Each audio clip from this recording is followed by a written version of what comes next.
Hey everybody, it's Wig Talk Wednesday. Yep, and here we are. Okay, we're trying to go live on YouTube and Facebook at the same time, so bear with us. Yeah, Missy does this. I'm not technologically savvy. So I'm apparently not either, and I'm in the squeaky chair. Did Marcia change chairs with me? Everybody seems to think that. Yeah, I think they did because my chair's squeaky. I fixed the squeaks yesterday. Well, apparently you didn't fix my squeak. Yeah. Oh, you know what they say? The squeaky wheel gets the grease. Is that what they say? Well, you're definitely the squeaky wheel. That's I don't know if sure. I want the grease or not. Anyway, welcome to Mimiswig Boutique Wig Talk Wednesday. What are we going to talk about today? We're going to talk about different types of cap construction. Hi, Chris. We're going to go from basic machine made all the way up to the what they call the bells and whistles, which may work for some, may not work for the others. Everybody's different. Jenny! We went to high school together. Oh, you did? Uh-huh. Well, how sweet. We need a reunion. I know. Chris is on. You're Chris. Oh, you know. Okay, sorry, Chris. We have to make sure your mom knows. Your mama said hi. Yeah. Okay. Well, let's start with regular machine made. Okay, so this is what a machine made wig looks like. It's got I don't know what you call this top, but it's got wefts. These are called wefts, and they're little strings of hair that are sewn into the wig. And so it's held together like so. The thing about a machine-made wig is what you're going to get is you're going to get a lot of volume. Hi, Julie. She's a regular. She is a regular. So what happens is you have something in the wig called permatease, and that gives you more height and volume. So for those of you that like things a little bit more full in the top, definitely you're going to want a machine-made wig. Yes. So which I like machine-made because I like a little bit more poof because we're from Texas, like y'all all know. We like something else. I had a lady come in the other day, though. This is fun to point out because this looks like it has lace on top. And she's like, oh, I have a lace front wig or a lace top wig. That's not what that means. So we're going to next go to what lace front actually means. Hi, Janelle. That's just material with... Okay, the next one, and that was Sky. If anybody wants to know, they always want to know what wigs. That was Sky. And that was Sky in dark chocolate. And this next one is Ignite, which happens to be the same wig that Kim has on, a different color. But the next feature we're going to talk about is lace front, just lace front. So the wefting is all the same. It always looks a little bit different from company to company, but the lace front is just at the front, which blends into your skin tone. You can see on Kim where it looks like it's got a natural hairline. Right. And that's really good for people who don't want a bang. I don't wear a bang. So it's really good for me. Although I have a widow's peak, it makes it a little bit more difficult if you have a hairline like that. But that way, like what I love about this wig is you do have the lace front, but you have the benefit of the machine made cap from here back. So I get the volume that I'm looking for. Yes. It's starting to storm outside. So if we go blank, you know why. I should go stand outside in my wig just to show that it can be rain. It's lightning. I don't want to make a trip to the ER. Although if you call 911, we might get anyway. All right, what's next? Okay, this is called lace front with a partial mono. So that means it's got the lace front, just like my Ignite, but it also has part of the part has a monofilament top. So the monofilament top makes it look like your part. So at the I don't think you can really see this. It looks like your scalp at the part. Yeah, and it's just the part. And a lot of times you get the features of having a hand tied, but the price point is better because it just is that little section right there. Hey, Christy. And I guess what we need to say is anything that's lace front, partial mono, what that means is every hair in that section is individually hand knotted in. So it's not machine made, it's done by hand. So when you start getting those features, the prices start going up significantly. It doesn't mean the wig's better. It means that the cap construction is different and it's more labor intensive. So that's why they cost more. Yeah, and the fiber is always the same. Right. So if you get, let's say you have Sky, which, normally retails around $190, $200, machine made, and all of a sudden you're getting a Sky that's, $100 more, that's what that is. It's just, the labor you're paying for. The fiber is exactly the same. Salons by JC. Hey. Oh, I know. That's Shirley. Aw, I right. just love y'all. Y'all need to come see us more. Okay. What's next? All right, next. And that was India. Did you tell them what wig that was? Oh, no, I didn't. India, which pretty much all of these wigs you have seen on us. So if you want to know, you can kind of go to our other videos. The color is Spring Honey R, which is a relatively new color for Renee Paris. So it's Spring Honey with a root. All right. The next one we're going to talk about is lace front that has a full mono top.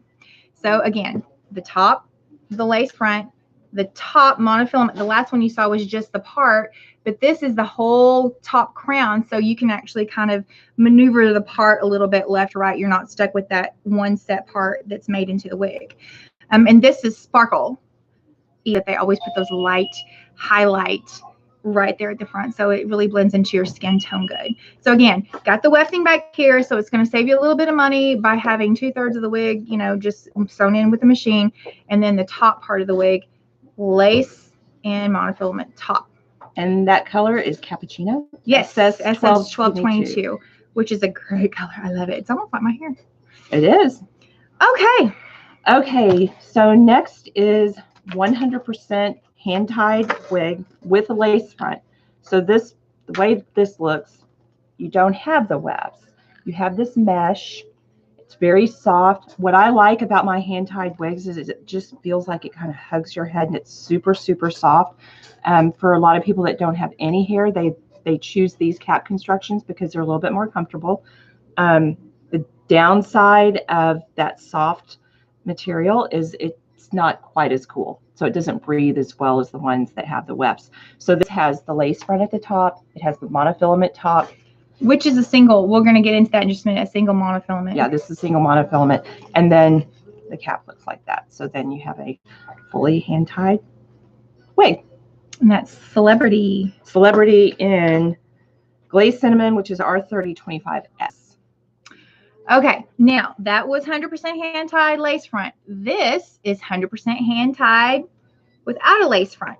So this is what's at the top. This is a John Renault wig. And they have two different types of monofilament tops. They have a double monofilament, and then they have the single. This is double.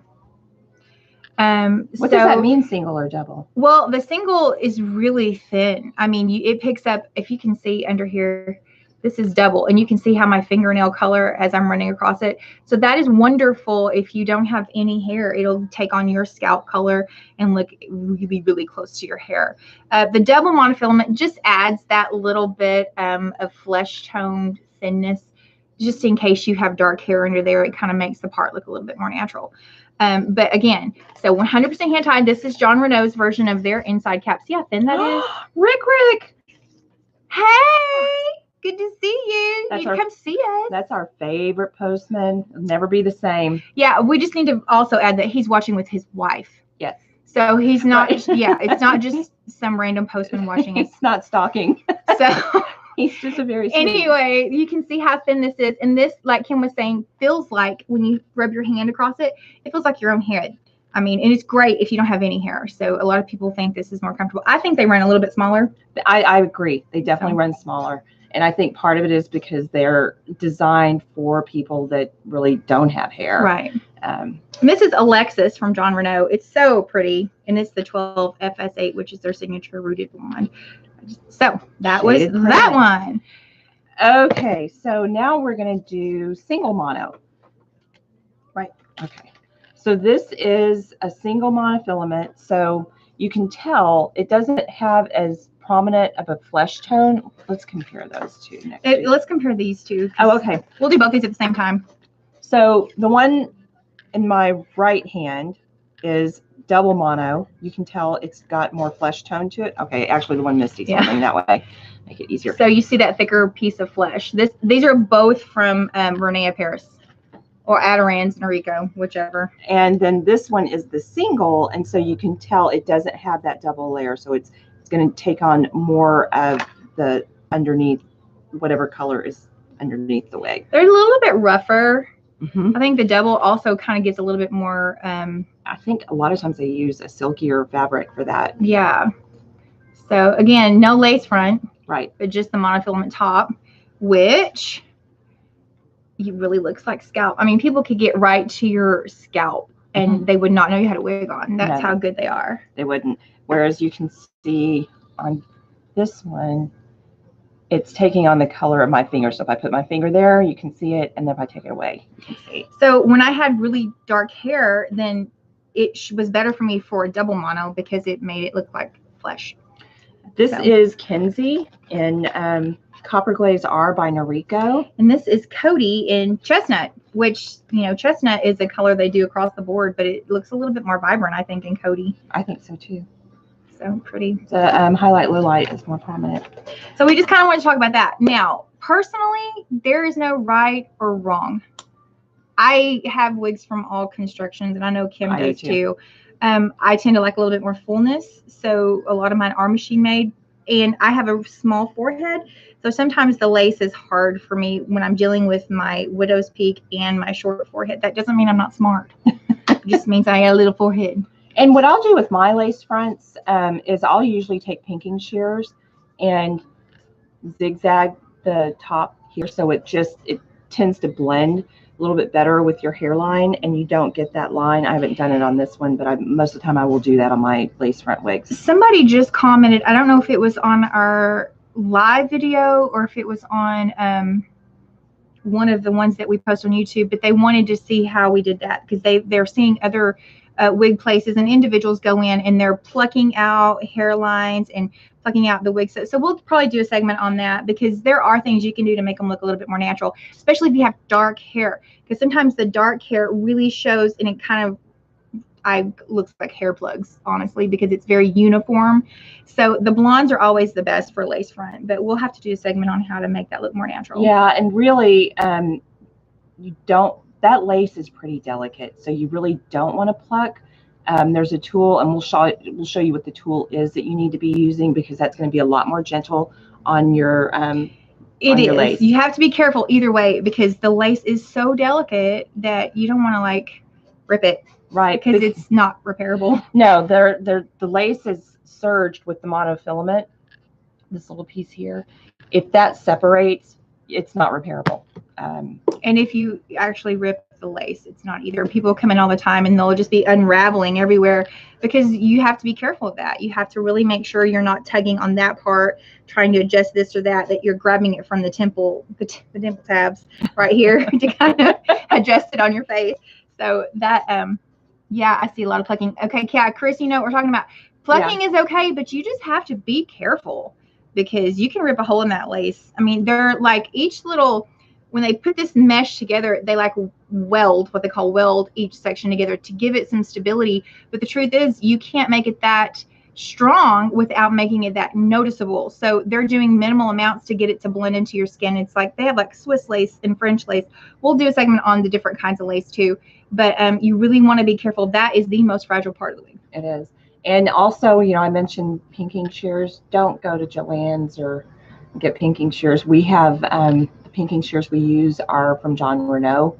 When I went to the John Renault course, they spent a lot of time talking about how they had done a lot of research on steel, and they're specifically designed that when we use those pinking shears on the lace, it actually strengthens the lace, the way it cuts, rather than just fraying it and making it worse. So be real careful on that. We'll do something I'll show you. Yeah, and if you're in the area, I mean, and you have something that you have questions on, bring it to us. I mean, we'll be happy to look at it and show you. I mean, even if you didn't buy the wig from us. I mean, because we're here to help. We're here for you. I mean, I know that sounds weird, but this is very special and dear to our hearts because, you know, of different things that have gone on in our family. So if you're in the area and you have never been in our shop, but you have a wig that maybe you ordered off the internet or something, and you feel like you need help, just come by. Yeah, we'll help you. Absolutely. And we'll let you try on something and get you hooked. So we don't know everything. Come back here. We don't know everything, but we're pretty good at finding solutions for whatever type of issue you're having, because we've seen a whole lot of issues. That's how you learn. Right. So we're all in this together. We're all learning together. So also, if you haven't subscribed to our YouTube channel, we upload something every Wednesday. And it may be a review of a new wig. It may be a revisit of an older style that's still really popular. Who knows what it'll be? But we upload every Wednesday. So go to our YouTube channel, Mimi's Wig Boutique, and subscribe and hit the bell for the notifications, and that way you'll get notified. Like I said, we're live on YouTube right now too. So even if you can't do Facebook, or you have somebody that, a lot of people don't do Facebook, which is beyond me. I'm like, how? But I don't do Twitter, so maybe I don't do Twitter either, and I'm really bad on Twitter Instagram. Makes me feel so old. I have tried it twice, and I'm like, I don't get it. I didn't even try. Well, and I'm still doing the whole learning the Instagram thing. I definitely don't do Snapchat. I am not a millennial. I have Snapchat for one person, and her name is Ruby May. And she is my wonderful little great niece. And Ruby May gets what Ruby May wants. That's right. I'm her favorite. Yes. Well, I'm a her. Well, are you her only aunt? No. Oh, okay. She's got a daddy side too. Well, that's true. And she has an aunt-in-law, but I'm still her favorite. Well, of course you are. In my mind, she's two. If you keep telling her that, she might believe it. And we have now come to the part of our live broadcast where we start rambling. So, yeah. We're turning into Kathy Lee and Hoda. Oh. Kim hates when I say that. Yeah, I'm not into them. All right, so we're gone. We are out of here. So have a great week, and we'll see you next Wednesday for Wig Talk Wednesday. If you have an idea or something you want covered, put it in the comments or send us a message. Do something, because we will be happy to cover it. And go to our website. On our website, there's a contact us, and so you can send an email. It goes directly to my email, and I will respond. And we love your ideas. And Chris, if you're still watching, your mama refused to get on here last week, so you need to have a talk with her, or have a little talk with her, and tell her she doesn't need to be so shy, because she's so cute. We want to see her beautiful face. Hi, Peggy. Hi, Peggy. It's so good to see you. I mean, it's crazy, and we just saw you like 2 weeks ago, but it's good to see you again. What?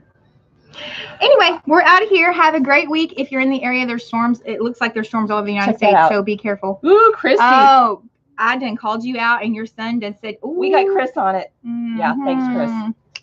He gonna snap his fingers. All right, y'all have a great week. Bye. Christy's like, the whole world's against me.